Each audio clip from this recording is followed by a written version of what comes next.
This is the Rest of Everest video podcast, an almost unabridged expedition experience. Episode 30, A Little Help from My Friends.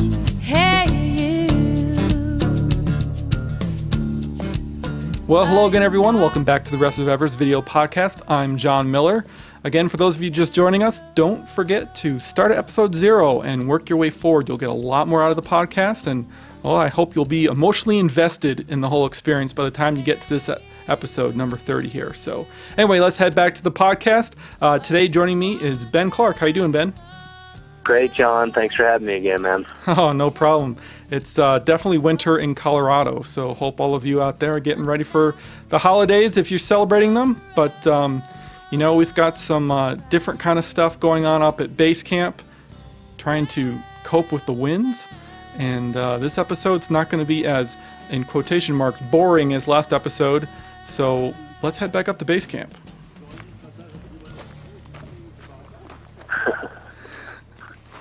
I love that shot of Dima from 2 episodes ago. He's a good boy. Yeah. Yeah, that was, I'm not sure whose tent that was there. Was that? Might have been Alon or Bertrand's, yeah. Because we kept having tents blow down. That looks like your... Say that again? That might be mine. That looks like your tent again, yeah.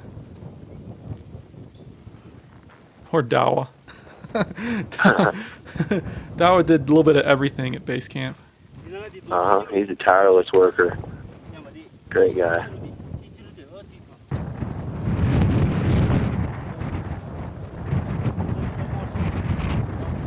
Did you sleep well at night with the wind blowing? Do you remember? Yeah, I did. I was always pretty content. I slept like a rock with that wind. Yeah. I don't know, something about it.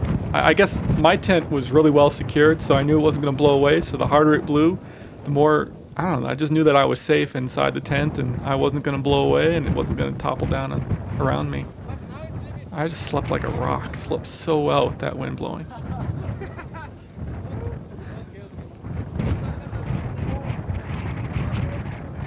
Oh, that's Ellen's tent there. He's going in to get a piece of clothing or something.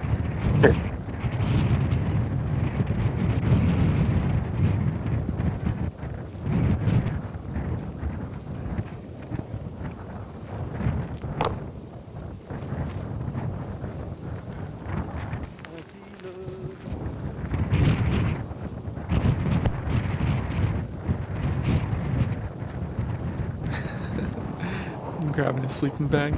All right, so this is over at another camp. This is at the Royal Navy Royal Marine camp. They had some pretty bomb-proof tents. I didn't go inside. Yeah, those aren't going anywhere. Yeah, it didn't go inside this time, but I go inside in a few episodes from now. You'll get a look all around their camp. Those tents were actually built in Colorado. They're from a Colorado company. Huh. They were firmly rooted, that's for sure. Yeah, that thing's a great structure. They even had a floor. Mm-hmm. Something you don't really get in tents. No. In those big tents, at least. Our dome tent had no floor. It was just the rock. Mm-hmm. So this is another day of sitting and talking. Sitting and waiting, debating on the weather, what's going to happen. That is Alain and Andre, and the fellow sitting across the table, who you can't see in this shot, is Denis, one of the other teams, the guide for one of the other teams. But Ben, you decided that you didn't want to sit around anymore. No, you can't. Yeah. So what did you do here? You walked down to the Rhonbuk Monastery. Why did you do that? It just seemed like the thing to do. I mean, I don't know. It's if you watch the film, it's the same premise. I mean, I thought that the culture here was really far more fascinating than just the idea of climbing the mountain. I mean, if Everest isn't in Kansas, there's a lot that goes on around here it's pretty dynamic and interesting. And I felt like the connection that I'd made to our friend who had conducted our Puja ceremony that gave us the blessing to go on the mountain. I felt like going down there and just chatting with him. He had been coming up and seeing us pretty frequently, and I thought, well, you know, why not take a day and just walk down there, kind of clear my head and get my mind off of the fact that we thought our tents had blown away and that the mountain and the weather and everything was looking a little bleak, wasn't really looking like it was shaping up to be a very positive outcome because of all the news we're getting. And, you know, it's sometimes just a crapshoot when you go on these trips, and it's better for you to go and to engage with the culture and to learn something other than just about, you know, how to be a better alpinist. I think that alpine climbing is certainly fascinating. It's my passion, but it's also a vehicle to experience the cultures of the world. And these guys we had a good connection. There he is right there. He was just a really nice guy. I walked in and he gave me a Coke. He was really excited that I bothered to take the time to come down there, and I was like, well, yeah, I mean, it's about seeing these places as much as it is getting to climb in the mountains and making friends, making a lasting connection somewhere where, you know, you may not understand every single word they say, they may not understand every word you say, but we both smile, we both are pretty peaceful people, and it was just a great way to go about, I don't know, I guess celebrating the adventure better than just sitting around and debating on whether or not the mountain was climbable. That would only come in time. And I felt that time that we waited was better spent learning about other people and how they live. Absolutely. And it was about a 14-kilometer round trip, wasn't it? Yeah, I definitely came back with frozen snot on my face. Yeah, because it was windy, and so this is a shot heading back from, as you walk back to our camp from the monastery. Yeah. This is the post office. This is the base camp post office blown over on its side. Mm-hmm.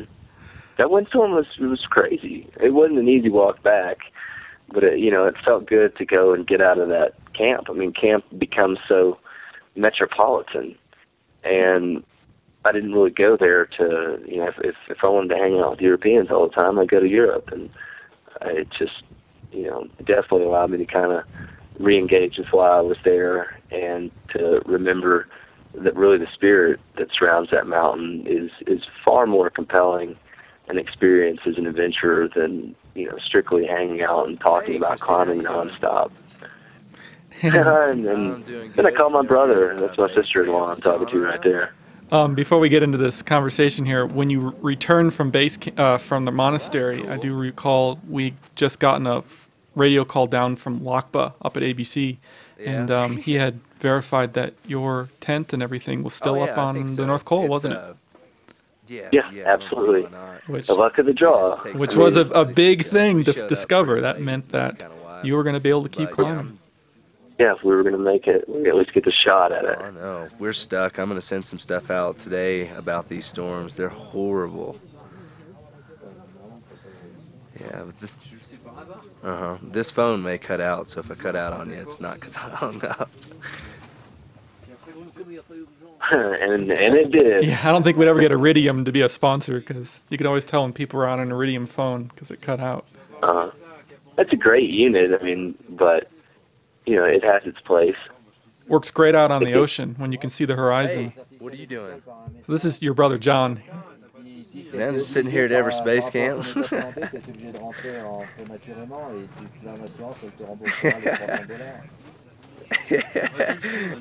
It's a long one, isn't it?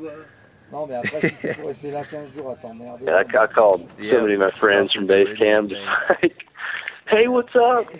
Because, I mean, I don't know, I've been doing that for years. It's a great way to keep in touch with people because a lot of your life is just kind of spent, living in God knows where and what kind of conditions, and it's hard to keep people informed about life and to hear about their stories when you're always gone for 2 months at a time.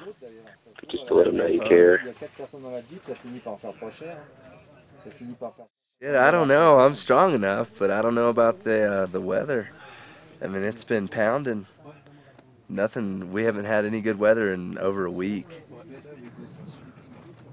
Yeah, but well, it's like a 15-day storm with 100-mile-an-hour winds. I mean, there's not a whole lot we can do other than just sit around down here. And our advanced base camp got just torn, absolutely just ripped up. I mean, there's nobody up there right now, and so just a lot of different factors. Or the weather window is May 9th is like summit day, and it's so windy. Yeah, it's so windy. Everyone's at base camp. Like, we can't even go up to advanced base camp to start the 4-day climb up to the 9th, to the summit. So we're gonna have to wait until after the 16th and maybe after the 20th. But man, this thing is just pissed. Like, yeah, the Sherpa said they've never seen a storm like this here, but this is completely unique. So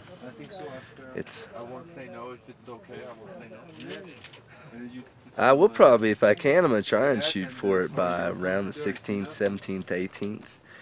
And if not, if we don't have a good window, then I'll back off of wherever I am and try to shoot for after the 20th. But yeah, I've been training my ass off down here. I've been running around, going down to the Rhonbuk Monastery and talking to a monk, and just trying to make sure our team's okay. And apparently he's been praying for us. And a lot of teams lost all their gear. They left it up at around 24,000 feet, and all the wind just tore it away. But our stuff survived. We're one of the few teams that still has all our stuff, so something's working for us. We're beating the odds in a couple of spots. Luck. Yeah. But man, it is so different climbing this thing from anything else. It's hard. Like, anything of 23,000 feet and below, I can always run. Yeah. Yeah. You there? Can you hear me now? You still there? Can you hear me now? Okay, cool. Yeah, this thing breaks up some. But it's like, you get up there about 25,000 feet, and it's just one step after another. I mean, your legs are so heavy. Yeah. Well, I mean, you can't stop and eat. Like, you have to keep moving all day long because it's cold and it's windy, and it's 8,000 meter peak, and it's like your legs, you're just trying to pick them up, and they weigh just tons. But I don't know, now that I'm really acclimatized and been here for a lot longer, I think that problem will go away, and then I'll get on the oxygen and should be able to summit this thing. Yeah, it'll be cool. It's just hard work. That's about all there is to it. Hard work and just not quitting. Wah, wah, wah. Of course it's hard, dude. Oh, man. It's harsh looking at yourself a few years ago going, oh, man. You grow. It definitely makes you grow up a little bit. Know what it takes to just get it done. It takes some will. I know. That's the way. No one here talks about the summit. Like, everybody's just here to kind of hang out, and it's never guaranteed. I've met people that have been here 6 times and still haven't summited yet. So it's pretty hard. But you get it on your first time, you're one of the luckiest people alive. So we'll see. So much garbage. I bet. That's about time. The clutter of base camp. Oh, yeah.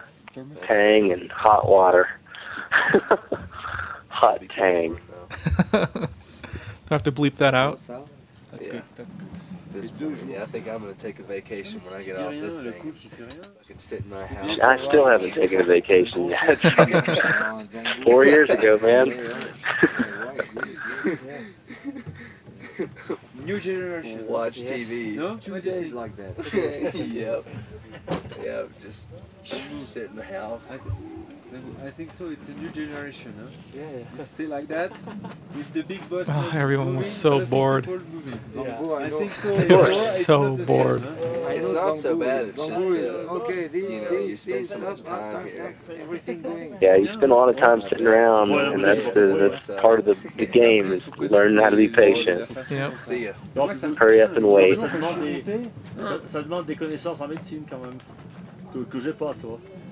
That's cool. Ah si, il y a des trucs. He actually cared I was here. What's this? Oh, it's out of battery. Everyone's always like, can I make a phone call? Yeah, everybody's like, hey, can I use your phone? I don't feel bad at all. The phone. Good Lord, that thing, you can't imagine how many smiles that brought to people's faces, giving them a chance to, call home, call their wife, and talk to their kids or something. I mean, I don't think that communication is such an awful thing. I don't think that I would want to abuse it. Like if I'm out in the middle of nowhere, you know, and then the premise is strictly to be there for exploratory purposes, and we're climbing every single straight day. I don't want a phone at all. I don't need it. It's not gonna get me rescued. It's not gonna help me out. It's just be dead weight. But you know, and in this type of a purpose, shoot, share the experience. Don't think that just because you're out there doing your thing that you don't need to still be somewhat responsible and try and, you know, keep your family in the loop. Good Lord. Yep. And if you happen to be at Everest and have a satellite modem and a computer, you will be amazed at how many friends you make if you let them check their Hotmail accounts. You'll make friends from all over the world. Yep. That's a great thing. Yeah. I mean, sharing the gift of communication is never an awful idea. You can always learn something. All right. So next week, we're going to check in just a little bit left of the waiting out at base camp before the climb resumes. And we get to hear from Lawang. Lawang had spent so much time at Everest, and I filmed a lot of a conversation he had with some of the other climbers on our permit, and get some really good information there about just Lawang's take on Everest while he was there. So stay tuned for that, and thanks so much, Ben. All right, John. Thank you, man. All right, everyone, and we will see you next week. The Rest of Everest is downloaded all over the world every week. If you enjoy watching and would like to show your support, then take a look at my website. Aside from having lots of additional blog entries from the expedition updated every week, there's this little donation button on every page. Now, many of you have pressed that button, and your generous contributions are helping to cover my hosting fees. If you haven't donated but would like to, then just contribute any amount. In return, I'll give you access to the video and audio dispatches I sent out while we were actually at Everest. It's pretty interesting stuff. Contribute $25 or more, and I'll even throw in an iPod-compatible version of the film Everest: The Other Side. That's the project the entire podcast here is based on. As always, our announcer is Marlon May, and our music is provided by Wendy Wu. Check her out at wendywu.com. Thanks so much, everyone, and we'll see you next week. Thank you for watching The Rest of Everest. For more information on the expedition, please visit therestofeverest.com.